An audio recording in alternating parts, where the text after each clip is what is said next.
This video will include a simple interface guide as well as some useful shortcuts and also what I wish I knew when I first started using Davinci Resolve. Alright, let's start.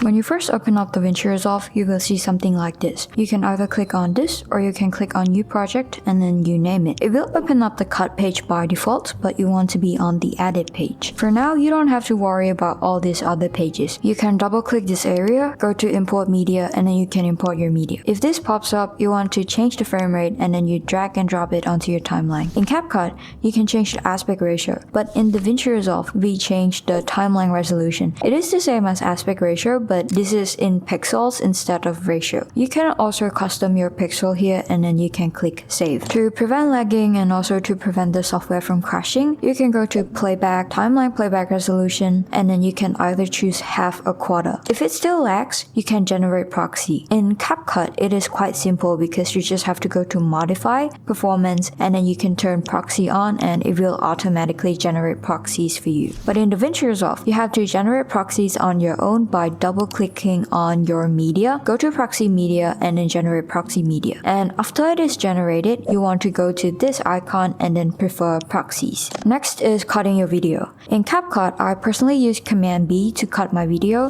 Same thing in Davinci Resolve. You can also use Command B, but what I use now is the shortcuts Q, W, and E. I'll go more into details about the shortcut in the next segment. Next thing is the audio. To extract your audio, you simply press on Shift and then you drag it onto your timeline like this. And if you only want the video without the audio, you can click on Option and then you drag it onto your timeline. As for the built-in audio library, they don't have a built-in audio library like Capcut. You can download the Fairlight sound library from the Davinci Resolve website. I know Capcut has a lot of built-in music and sound effects which are really handy, so this might be a little bit inconvenient for you if you have been relying on Capcut audio library. So what I suggest is for you to make your own little audio folder. It takes like maybe an hour to find the sound effects and the music, and then you can create it into a little folder that you can use for a long time. To make changes to your video, like a little zoom in or you want to move it left and right, you can change it in this inspector tab. You can turn it on and then you zoom in like this. You can move it left and right, or you can click on this little icon here and these points will appear and you can also zoom it in like this. You can also move it left and right. This is for the angle and this is the pitch and yaw. It's really fun to play with. Down here you can crop your video like this, and same thing, you can go to this icon, go to crop, and then you can crop it like this. You can scroll it down a little and then you can play with the opacity here and your composite mode like overlay, linear burn, screen, they're all here. To change the speed of your video, you can use Command R and then you simply drag it like this to speed up and slow down your video. For keyframing, you can use this little diamond here and then you can zoom it in like this. But the difference is, in Capcut, the small little diamond will appear on your video, but in Davinci Resolve, as you can see, there's nothing. To see your keyframe, you can either go to this icon and then you can see your keyframe here, or you can go to this little icon on top and it's basically the same thing. As for your keyframe curve, you can double click here for a quick ease out, and if you don't like ease out, you can go to this icon, you click on it and then Command A, and then you can choose ease in or ease in and out, and then you can also adjust your curve like this. For most of your editing, you will be using this tab, which includes stuff like transitions, generators, text, effects, filters, all those stuff. I won't go too much into detail and I suggest you spend some time playing with this tab and see what kind of things they have, what kind of transition, what kind of effects they have, and just play around on your own. This way you can get familiar with the software and you can also learn something from it. The next thing is masking. I know I said you don't have to worry about all these other pages, but masking does require a little bit of Fusion. I know Fusion seems really intimidating, but masking in Fusion is very simple. So you simply go to Fusion and this is what your Fusion page will look like. To mask, you simply select your media in and then you can click one of these icons. These are the masking nodes.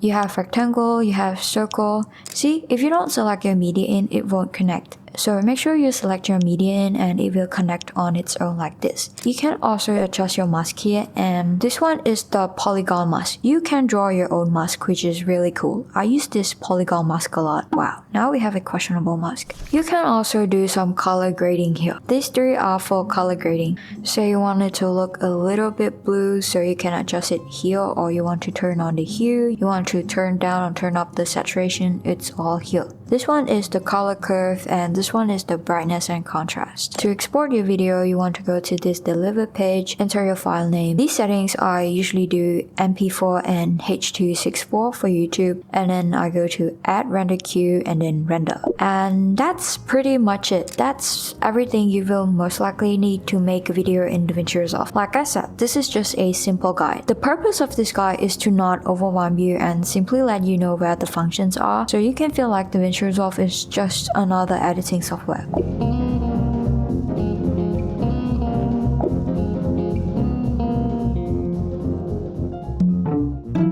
These are some shortcuts that are often used to edit faster. To rough cut my video, I use the shortcut Q, W, and E.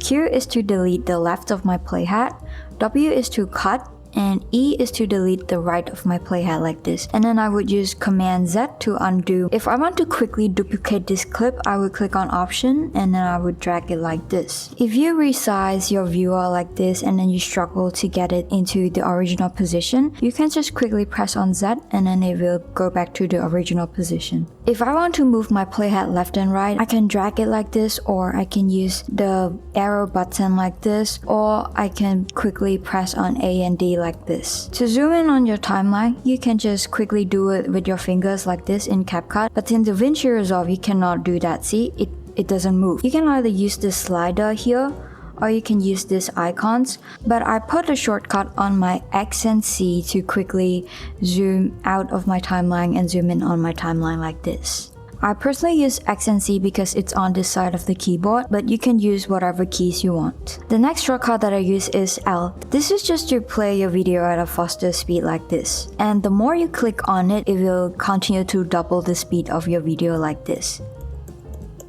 So you have two clips, and you want the second clip to have the exact position as the first clip. You can Command C this one, and then you click on the second one. Use Option V to paste the attribute. So you can select the attributes that you want to paste on, and then you can click apply. And now both clips are in the same exact position. And the next one is, so you quickly want to add a gap right here, so you have to move it like this. Because there's only two clips here, it is convenient. But let's say you have like a lot of clips like this and you want to make a gap here. The shortcut that you can use is Option Y to select everything on the right of your playhead and then drag it like this, or you can use Command Y and it will select everything on the left of your playhead. So that's the shortcuts that I mostly use.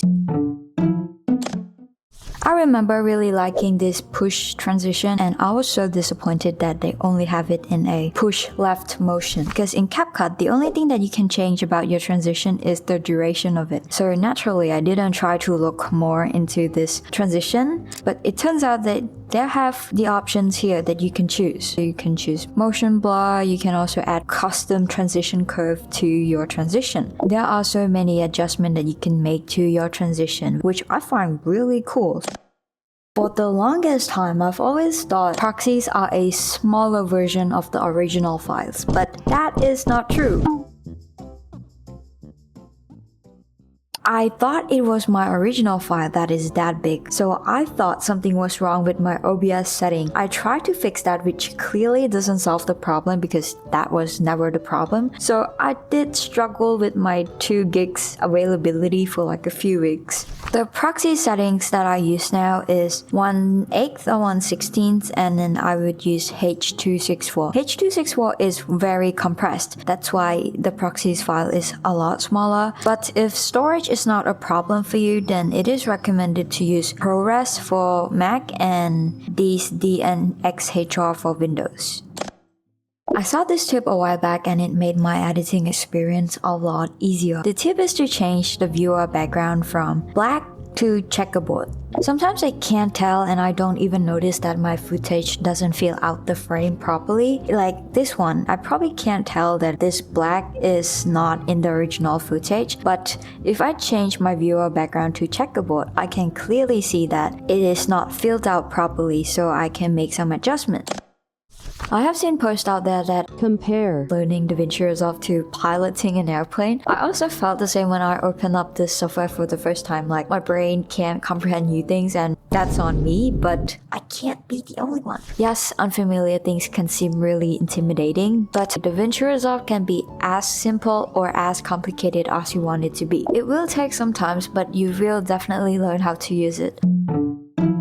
From my learning experience, I don't recommend trying to learn all the functions in one go. If you're like me and you only ever edit on Capcut, then DaVinci Resolve will take some time to learn. Capcut is more beginner friendly and it's great for quick edits, but DaVinci is much more advanced and professional, so there's a whole lot more functions. That's why you are more likely to get really overwhelmed and rage quit. I know because I've been there. I rage quit like 3 times. If that's something you can do, you can just search like how to do this or where is this in YouTube, and that will be some short video that is specifically for that, and I think you can learn way faster like that. If you're really struggling to make a video on DaVinci Resolve, a tip I can give you is save a simple edited video, put it in DaVinci Resolve and try to make that exact edit. That is how I successfully made my first video on DaVinci Resolve. I didn't try to get creative. I also didn't carefully select my clips. I just used random videos that I can find in my folder and then I just wing it. So by eliminating variables like creativities and materials, I can solely focus on how to do things in DaVinci Resolve, which were mostly just basic stuff like how to change the aspect ratio, finding where to adjust my keyframe curve and stuff like that. I'm not sure if this approach will work for you, but it did work for me, so if you're really stuck, I'd say it's worth the shot. I've been on DaVinci Resolve for around 4 months now and I'm still learning as I go. Till this day, I still don't know how to use Fusion or Color Page or Fairlight Page properly yet, but I can still make a video within DaVinci Resolve, and that's the point. You make a video, you can always learn as you go. So yeah, go make that video. Don't overthink it, and I wish you the best of luck.